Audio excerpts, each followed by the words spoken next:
오늘 우리에게 주시는 하나님의 말씀은 출애굽기 21장 1절에서 11절 말씀입니다. 저와 여러분 한 절씩 교독하여 받들어 읽겠습니다. 이는 하나님의 말씀입니다. 이것은 내가 백성들 앞에 두어야 할 율례들이다. 만약 내가 히브리 종을 사면 그는 6년 동안 너를 섬겨야 한다. 그러나 7년째에는 그가 대가 없이 자유롭게 나갈 것이다. 만약 그가 혼자 왔다면 나갈 때도 혼자 갈 것이요, 올 때 아내를 데리고 왔다면 아내도 그와 함께 나갈 것이다. 만약 주인이 아내를 짝지어 주어 아내가 아들이나 딸을 낳았으면 그 여자와 자식들은 주인의 것이요, 그 남자만 나갈 것이다. 그러나 그 종이 허심탄회하게 내가 내 주인과 내 아내와 자식들을 사랑하니 나가고 싶지 않다라고 하면 그 주인은 그를 데리고 재판장에게로 가야 할 것이다. 또한 문이나 문 기둥으로 데리고 가서 그 귀를 송곳으로 뚫어라. 그러면 그는 영원히 그 주인을 섬기게 될 것이다.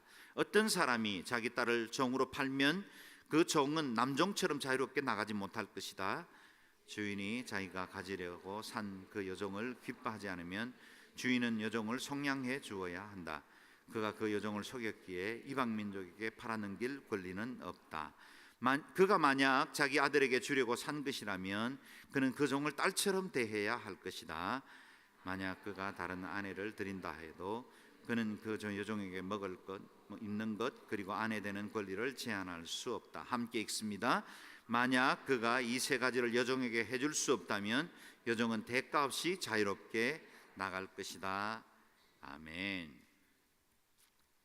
우리는 지난 주일에 십계명에 대해서 강의하면서 구약 율법은 세 가지의 종류가 있다라고 말씀을 드렸습니다. 도덕법, 제사법, 사회법입니다. 기억을 돕기 위해서 도표로 한번 정리해 보았습니다. 도덕법은 먼저 모든 율법의 기초를 이루는 십계명이 대표적입니다. 그리고 이 도덕법은 사회법의 근간을 이루기 때문에 뚜렷하게 도덕법의 형태를 드러내지 않는다 할지라도 사회법은 그 주님의 마음 성품을 잘 드러낸 도덕법의 적용이다, 이렇게 볼 수 있습니다. 두 번째, 제사법은 구약시대 곧 그리스도가 오셔서 속죄를 완성할 때까지 시한부적으로만 주어진 법입니다. 그래서 속죄의 길이 그리스도 안에서 십자가로 완성된 순간 이제는 폐기되었습니다. 그러나 이 제사법 그리고 이 성막의 구조들을 묵상하노라면 하나님께서 우리에게 베푸신 그 구원의 은혜가 얼마나 큰지를 깨달아 알 수 있는, 그래서 우리에게 구원의 감격을 경험하도록 도와주는 좋은 제사법이다라고 할 수 있겠죠. 세 번째는 시민법이라고 부르는 사회법인데요, 이 사회법은 1차적으로는 이스라엘과 그 시대의 사람들에게 적용될 수 있는 법입니다. 그것을 위해서 제정된 법률이죠. 그래서 우리에게 문자적으로 적용하는 데는 다소 무리가 따릅니다. 그러나 율법을 정하신, 그것을 허락하신 주님의 성품과 마음을, 의도를 이해하면 여전히 천국 시민인 우리를 위해서 주신 법이라는 사실을 깨닫게 됩니다.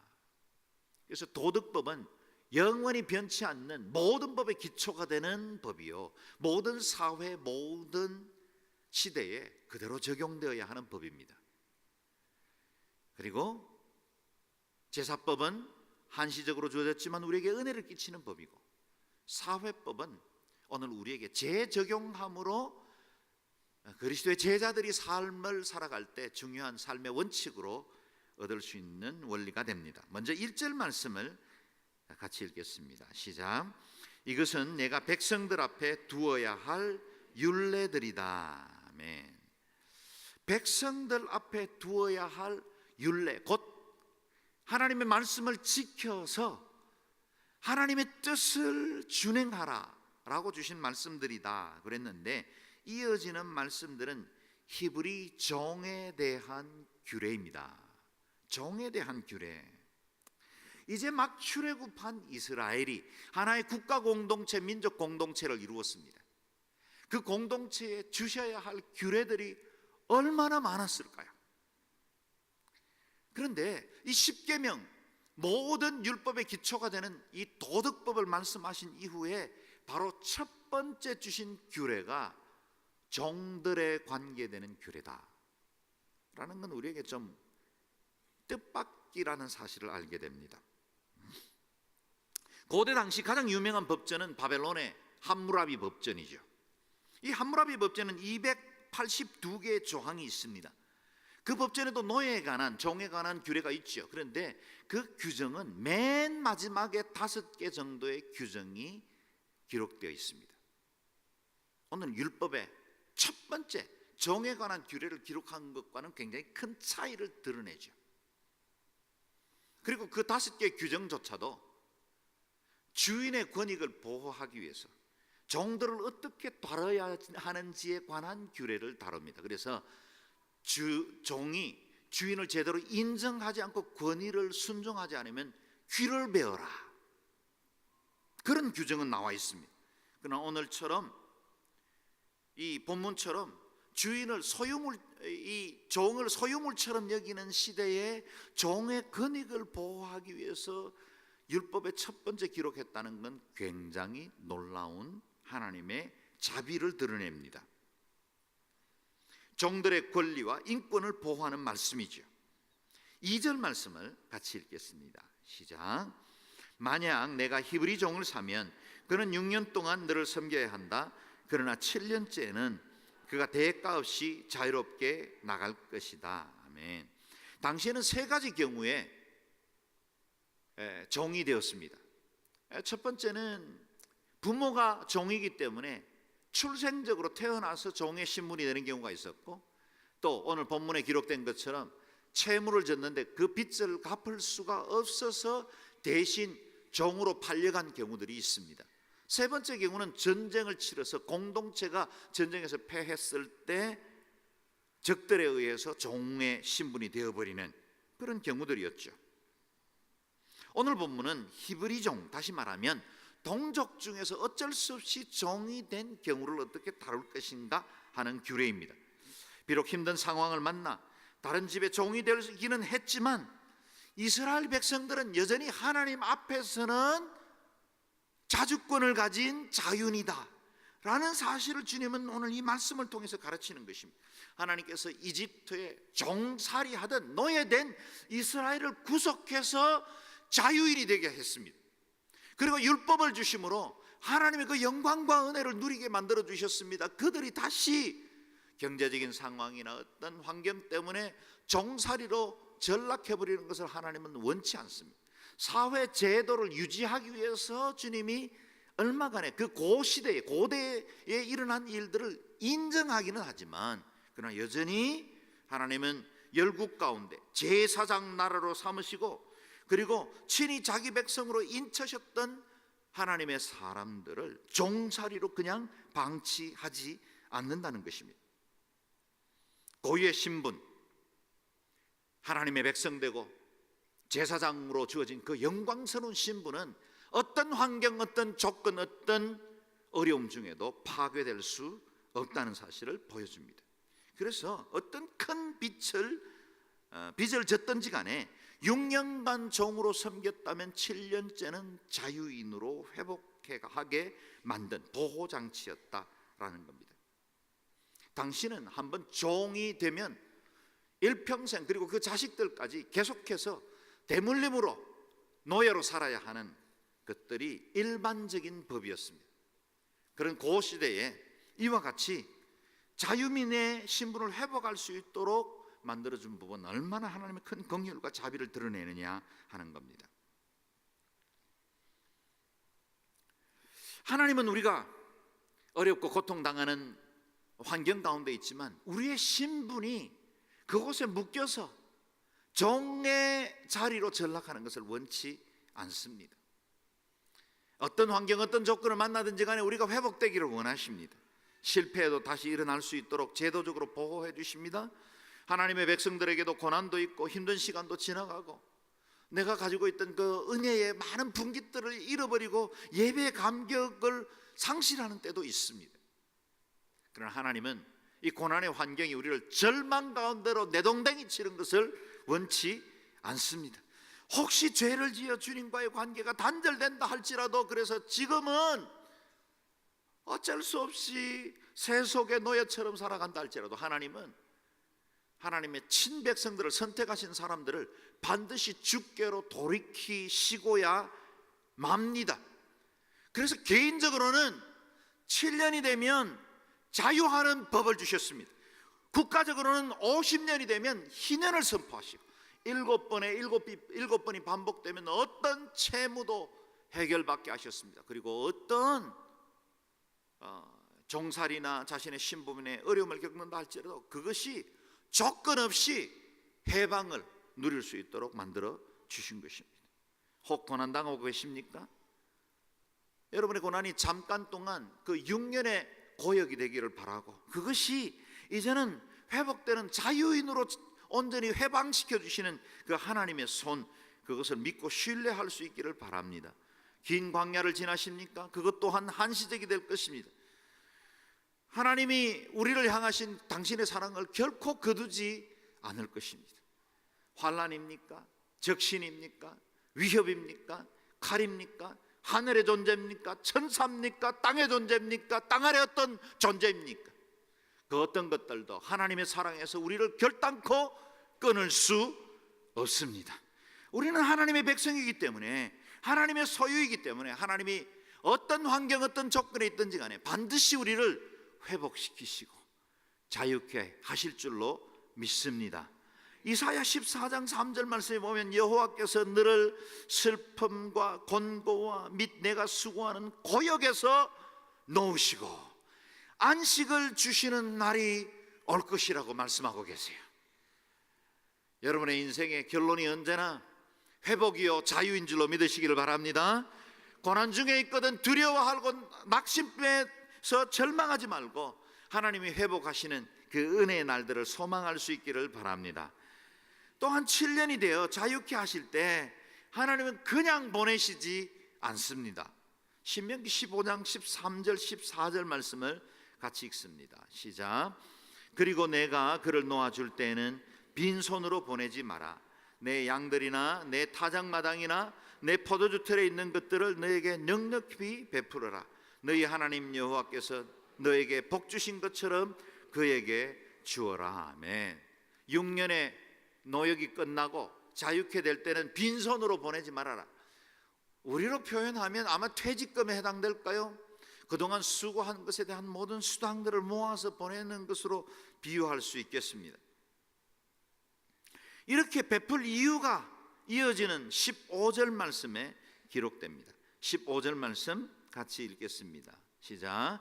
너희가 이집트에서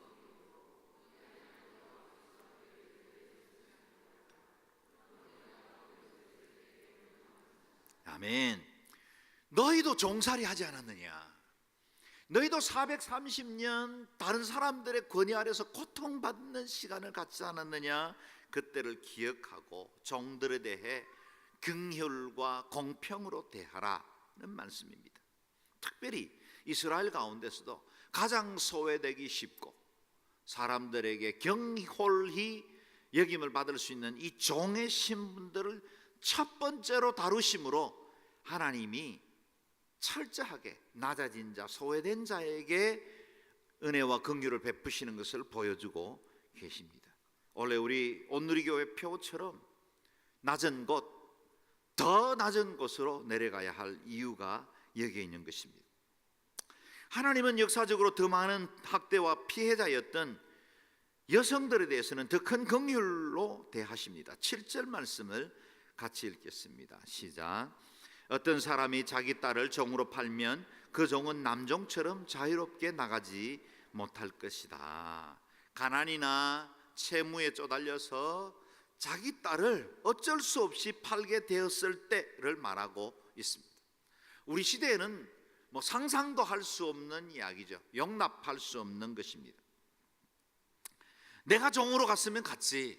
저도 두 딸아이 아빠지만 어떻게 내 딸을 종으로 팔 수 있겠습니까? 있을 수 없는 일, 상상하고 싶지 않은 일이지요. 그러나 당시에는 빚을 못 갚게 된 채무자의 딸을 받아 첩으로 두는 채권자들이 있었습니다. 일반적인 사회적인 관례였죠. 그때도 하나님은 이 가련한 여인을 위해서 여러 가지 제도적인 장치로 보호하시게 규례를 정하신 것입니다. 딸이 그 집에 첩으로 들어갔을 경우는 남종처럼 자유롭게 6년이 되었다고 하더라도 나오지 못할 것이다 그랬습니다. 이건 여성들에게는 더 차별된 규례가 아닌가요? 그렇지 않아요. 당시의 사회를 이해하면 이 말씀은 하나님의 배려라는 사실을 알게 됩니다. 대부분 어떤 사람의 첩으로 팔려가요. 그런데 그 여인이 6년이 되었다고 해서 집으로 돌려보내면 친정집에서도 받기가 어렵습니다. 그리고 그 여인은 노예가 되거나 아니면 매춘부가 되기가 십상이었습니다. 그래서 한번 첩으로 받아들인 여인이라 할지라도, 빚을 대신해서 받은 여인이라 할지라도 그 여인의 인생을 책임져야 한다라는 사실을 본문은 말하고 있습니다. 8절 9절 말씀을 같이 읽겠습니다. 시작. 주인이 자기가 가지려고 산 그 여종을 기뻐하지 않으면 주인은 여종을 속량해 주어야 한다. 그가 그 여종을 속였기에 이방 민족에게 팔아 넘길 권리는 없다. 그가 만약 자기 아들에게 주려고 산 것이라면 그는 그 종을 딸처럼 대해야 할 것이다. 주인이 자신이 원해서 여종을 얻었지만 별로 좋아하지 않게 된다면 못된 남자죠. 아주 못된 남자입니다. 그렇다고 해서 마음대로 이 여인을 내쫓아서는 안 된다. 여기 속량해야 한다라는 말, redeem, 이 redeem이라는 말, redeemer, 예수 그리스도를 표현할 때 쓰는 말이죠. redeem해야 한다. 대신 값을 지불해야 한다. 이 여인의 인생과 그 가련함을 보상할 수 있는 합당한 값을 지불해야 한다라고 말하고 있습니다. 그 행위에 대해서 책임지라는 것입니다. 특별히 자기 마음에 들지 않는다고 해서 그 여인을 이방 사람들에게 팔아넣어서는 안 된다. 왜냐하면 이방 민족에게 팔아 넘기면 이스라엘 민족으로부터 그 여인이 단절될 것이고, 또 하나님을 경외하거나 두려워하지 않는 이방 민족이 그 여인의 인권을 완전히 짓밟아 버리기 때문에 절대로 그래서는 안 된다라고 말합니다. 만일 자기 아들에게 주기 위해서 산 여종이라면 그 종을 딸처럼 여겨야 한다. 물론 노예제도 자체는 하나님의 공의에 합당하지 않습니다. 하나님은 예나 지금이나 절대로 이 노예제도를 용납하지 않습니다. 그러나 사람의 악함 때문에 계급화시키고 있는 자가 없는 자를 업신여기거나 짓누르게 되고, 또 이와 같은 차등과 차별이 생기고 남녀 간에도 차이가 생겨서 건자에 이를 때까지 여전히 이런 차별은 우리 시대에 존재합니다. 그러면 이제 노예제도가 폐지되었기 때문에 더 이상의 차별은 존재하지 않는단 말입니까? 그렇지 않죠. 미 국무부의 2002년 보고서에 하면 적어도 전 세계에는 약 200만 명의 노예들이 살고 있답니다. 아시아권에는 제가 들어 방문했던 이 캄보디아에는 엄마 아빠가 어린 딸, 아직도 미성년자 된 딸을 외국인 관광객들에게 돈을 벌기 위해서 팔아 넘기는, 매춘을 시키는 이 끔찍한 일이 지금도 자행되고 있습니다. 태국의 구석구석을 가보십시오. 지금도 수많은 지역에, 특별히 인도에는 얼마나 많은 사람들이 이와 같은 매매춘으로 자신의 의지와 상관없이 아이들의 인권이 유린당하고 짓밟히는지 모릅니다. 어느 누군가 그것을 소비하는 계층이 있기 때문이죠. 못된 남자들이 있기 때문에 그 같은 악한 일들이 지금도 자행되는 것이 사실이죠. 지금도 여전히 이 땅에 나그네로 와서 제대로 자신의 임금을 받지 못하는 외국인 노동자들도 있습니다. 정말 직원을 귀히 여기고 그들을 잘 도와주는 그런 크리스찬 오너들을 저는 많이 보아왔고, 우리 교인들 가운데 그렇게 섬기는 분들이 있어서 너무 감사하지만 세상이 다 그렇게 따뜻함으로 그들을 대하지는 않습니다. 착취하고 유린하고, 특별히 가장 악한 종교적 집단으로 IS 같은 집단은 지금도 수많은 사람들을 유린하고 여성들의 인권을 짓밟고 캐나다에서, 영국에서 철없이 IS에 합류한 어린 딸들을 그냥 그곳에 있는 남자들에게 줘버리는, 이런 일들은 지금도 계속됩니다. 인간의 악함입니다. 하나님의 긍휼과 그 길이 참으심 때문에 이 제도를 지켜보고 있는 것뿐이지. 그래서 할 수만 있다면 믿음의 사람들이, 하나님의 백성들이 주의 뜻에 따라 그래도 하나님을 경외하고 하나님 말씀대로 살아가는 사람들이 먼저 이와 같은 제도로 연약한 이들, 약한 이들을 보호할 수 있도록 제도로 만들어 주신 것입니다. 당시에 이집트나 바벨론 같은 그 고대 왕국, 파사든 페르시아, 로마든 그 어떤 나라도 종들에 대해서 이와 같은 배려를 하는 법전은 찾아볼 수가 없습니다. 하나님의 긍휼과 자비가 드러난 것이죠. 10절, 11절 말씀도 같이 읽겠습니다. 시작. 만약 그가 다른 아내를 드린다 해도 그는 그 여종에게서 먹는 것, 입는 것, 그리고 아내 되는 권리를 제한할 수 없다.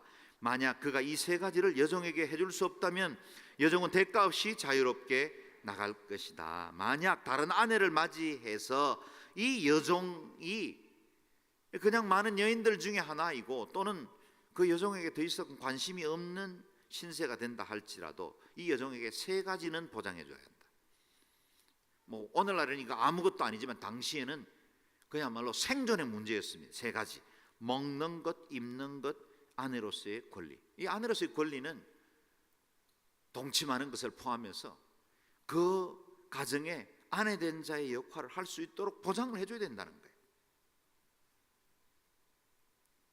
최소의 권리가 보장받지 못하면 이 여인은 아무런 책임도 묻지 않고 그 가정을 떠나도 괜찮다, 자신의 자유의지로 행해도 좋다라고 보호해 주었습니다. 당시로서는 가장 권리에 취약한 여성들을 위한 하나님의 배려이다. 오늘 우리 사회에도 여전히 성적 차별이 있고 우선 교회 안에도 여전히 그런 일들은 존재합니다. 우리가 더더욱 하나님의 공의와 그 인자를 따라서 약자들을 돌보고 더 사랑으로 섬기고 낮은 곳, 더 낮은 곳으로 임해야 하는 하나님의 사람으로 오늘 말씀은 우리를 초대합니다. 우리 예수님은 마태복음 25장 40절에서 말씀하시죠. 자막을 보십시오. 내가 진실로 너희에게 이르노니 너희가 여기 내 형제 중에 지극히 작은 자 하나에게 한 것이 곧 내게 한 것이라. 지극히 작은 자 하나에게 한 것이 내게 한 것이라. 어떻게 그리스도를 섬길까요? 지극히 작은 소자 한 사람에게 마음을 다해 섬기는 일, 그것이 그리스도를 섬기는 일이라고 말씀하고 있습니다. 그리스도의 제자들은 세상에서 작은 자라 불리우는 사람들을 귀히 여기고 돌아보고 그들의 권리를 지켜주어야 합니다. 왜냐하면 우리가 바로 하나님의 공의와 인자를 대행하는 사람들이기 때문입니다. 그렇다면 우리 하나님은 사회적인 약자들의 편에 서서 그들의 권리만 우대하시는 분이십니까? 그렇지 않습니다. 다시 3절 4절로 돌아가서 말씀을 함께 읽겠습니다. 시작. 만약 그가 혼자 왔다면 나갈 때도 혼자 갈 것이요 올 때 아내를 데리고 왔다면 아내도 그와 함께 나갈 것이다. 만약 주인이 아내를 짝지어 주어 아내가 아들이나 딸을 낳았다면 그 여자와 자식들은 주인의 것이요 그 남자만 나갈 것이다. 아멘. 우선은 주인의 권리를 보장해 주는 제도 중에 하나가 이 6년간의 노역입니다. 어떤 사람이 빚을 졌어요. 갚을 형편이 안 돼요. 주인도 비록 돈이 있어서 빌려줬지만 그에게도 권리는 있지 않습니까? 그에게 조금 더 여유로울 뿐이지 그에게도 재정은 중요한 일이죠. 빌려줬다면 찾을 권리도 있습니다. 그것을 위해서 6년간의 노역이라는 제도를 만들어 주신 거예요. 누구를 위한 겁니까? 주인에게 권리를 보장해 준 거예요. 또한 그가 들어올 때 혼자 왔으면 나갈 때도 혼자 갑니다. 들어올 때 아내와 함께 들어왔으면 아내와 같이 나갈 권리가 있습니다. 그런데 만약 혼자 왔는데 그가 성실하고 일을 잘하고 참 훌륭해서 아들같이 여겨 자신의 여종 중에 하나를 주어 결혼을 시켰습니다. 당시의 결혼에는 지참금이나 결혼에 드는 비용들이 있었겠죠. 아마 주인이 그걸 다 담당해 주었을 겁니다. 가정을 이루어 주었으니까요. 그런데 그가 6년의 노역을 끝냈습니다. 이제 떠날 때가 되었습니다. 마땅히 인지상정이기는 아내와 아이들을 다 데려가는 게 맞죠. 그러나 주인의 권리도 중요하잖아요. 그래서 아내와 아이는 주인에게 속한 것이다. 왜냐하면 이 집안에서 가정을 이루었기 때문에. 주인을 배려하는 마음이죠. 얼핏 보면 이 말씀은 사랑하는 가족을 생이별시키는 것 같이 보여집니다. 그래서 하나님은 이것을 보완하는 제도, 보호장치도 주셨습니다. 5절 6절 말씀을 같이 읽겠습니다. 시작. 그러나 그 종이 허심탄회하게 내가 내 주인과 내 아내와 자식들을 사랑하니 나가고 싶지 않다라고 하면 그 주인은 그를 데리고 재판장에게 가야 할 것이다. 또한 문이나 문 기둥으로 데리고 가서 그 귀를 송곳으로 뚫으라. 그러면 그는 영원히 주인을 섬기게 될 것이다. 그 종이 나 홀로 자유로운 신분이 될 수 있었지만 차라리 종으로 남더라도 사랑하는 아내와 아이들과 함께 살겠다, 그렇게 원하면 그 집에 남을 수 있었습니다. 그런 경우 주인은 재판장 앞에 가서 이 사실을 피차에 확인하고 그 집의 문 기둥과 문에다가 송곳으로 귀를 뚫어서 이제는 이 집 사람이 되었다라는 것을 확정하는 예식을 행해야 했습니다.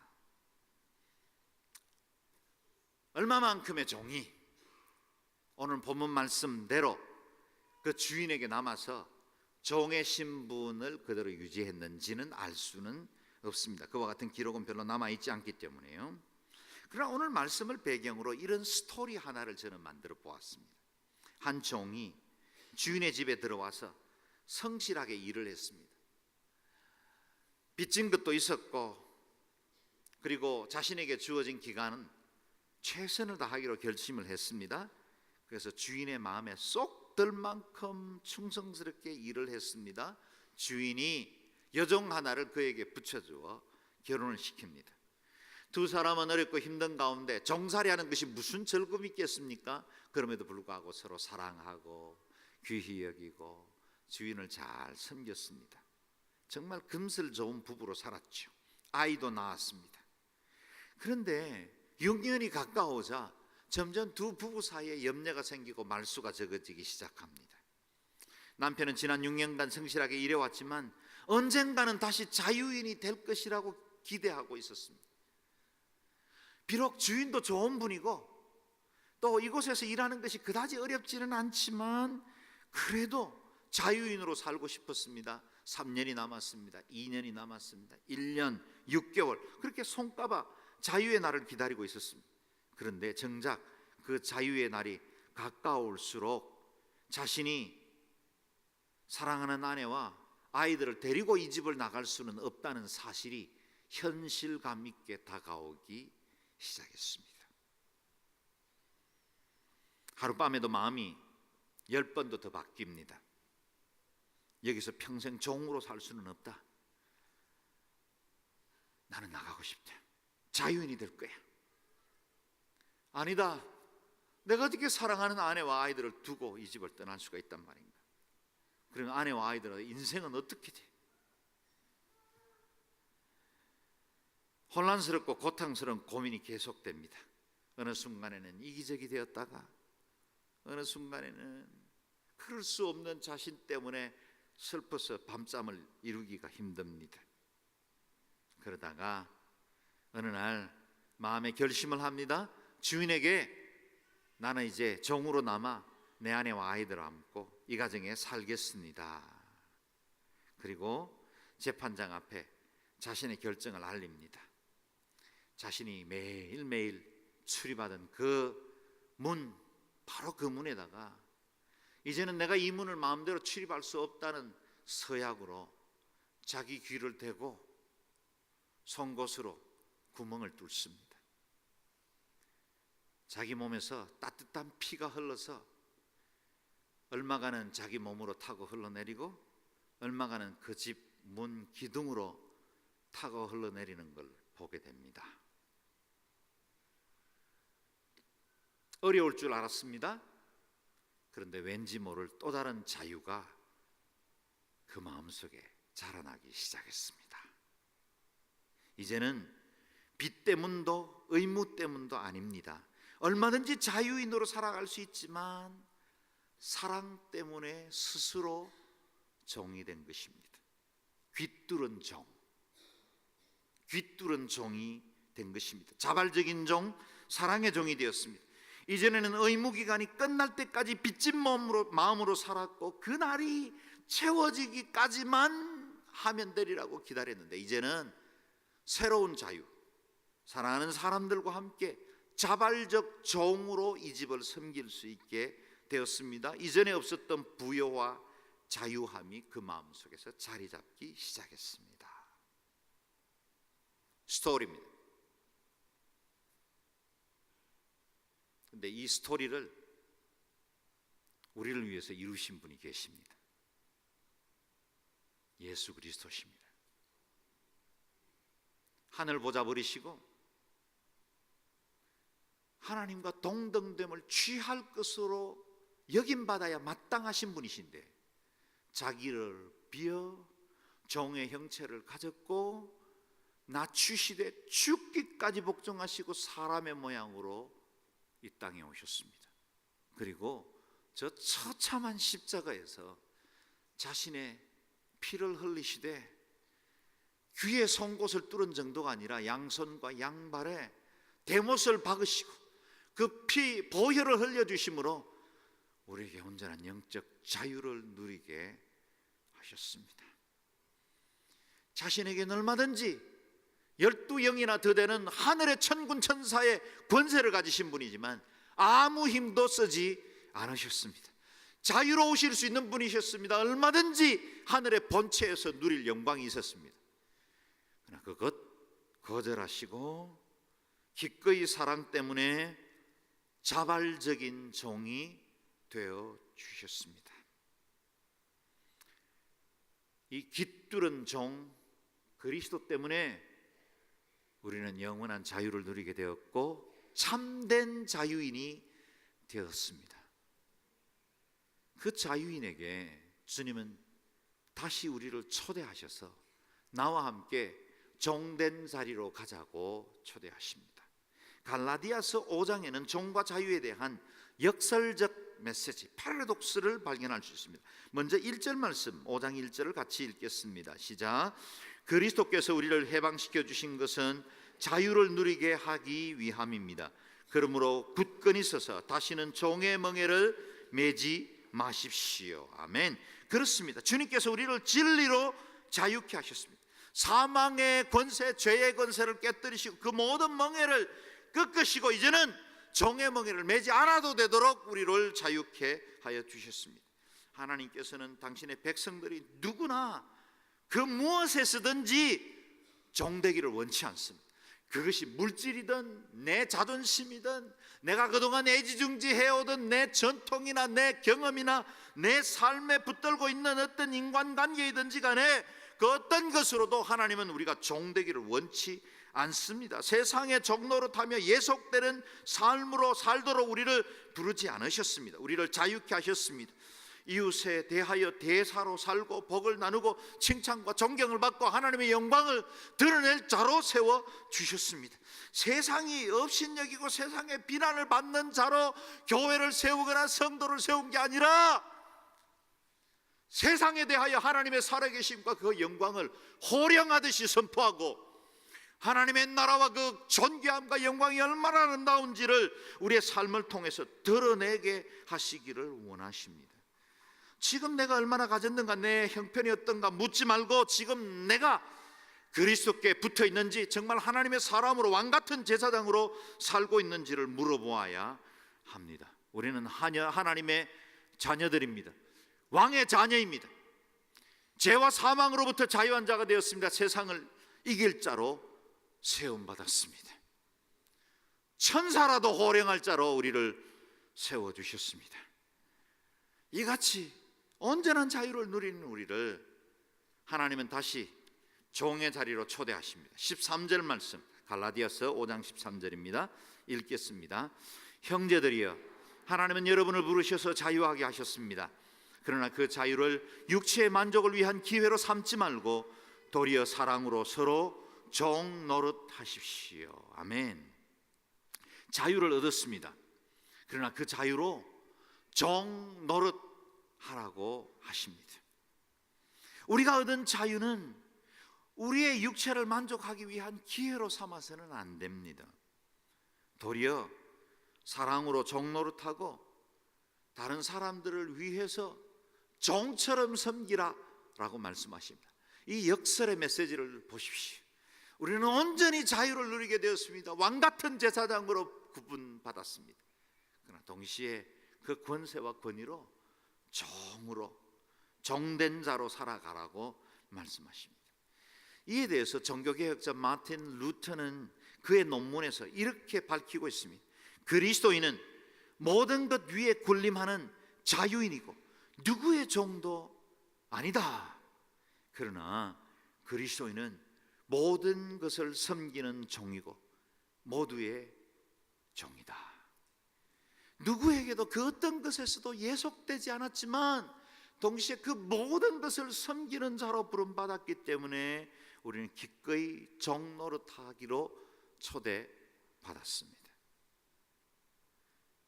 오늘 이 시간 예배를 마치고 나가기 전에 저와 여러분의 귀를 뚫지는 않으시겠습니까? 자매님들 중에는 이미 저는 귀를 뚫었는데요, 잘하셨습니다. 물론 장신구를 달기 위해서 뚫은 귀이겠지만 오늘부터는 해석을 달리하십시오. 어느 누군가 내 마음을 어렵게 하고 자존심을 상하게 하거든 맨 먼저 귀를 만져보세요. 내가 귀를 뚫은 종이지. 귀를 뚫은 종이지.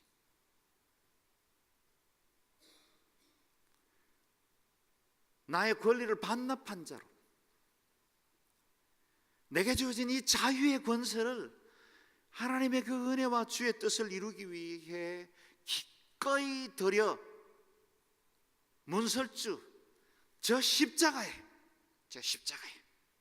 내 귀를 못 박은 자로, 내 귀를 못 박은 자로 섬기는 자로 부름받은 자이지. 모든 형제님들은 육체의 귀는 뚫지 않는다 할지라도 내 심령의 귀를 뚫고 천성에 이르는 영적 순례에 이르도록 종의 자세로 살아갈 수 있기를 바랍니다. 여러분, 우리는 자유합니다. 새 생명 얻었습니다. 사실은 예수님 우편 강도처럼 마지막 날에 주여 나를 기억하소서 그러기만 해도 천국은 갈 찬스를 얻습니다. 그렇게 부끄러운 구원의 자리로 이르지 말고 기꺼이 즐거운 헌신으로, 즐거이 십자가를 짐으로 주의 나라와 복음을 위해 쓰임받는 신실한 주의 제자로 거룩한 신부로 살아가는 저와 여러분 되시기를 주의 이름으로 축원합니다. 아멘. 같이 기도하겠습니다. 기도할 때 오늘 말씀대로 주여 제 인생의 귀를 뚫겠습니다. 제가 하나님의 말씀을 따라 제자된 자로 즐거이 자신을 헌신한 종이 되겠습니다. 더 많이 섬기겠습니다. 나를 통해서 다른 사람들이 유익하고 복을 얻게 하겠습니다. 내가 교회에 섬기고 이 지역사회를 섬김으로 참으로 하나님의 은혜와 덕을 끼치는 자로 살겠습니다. 그런 결단의 기도로 같이 통성으로 기도하겠습니다.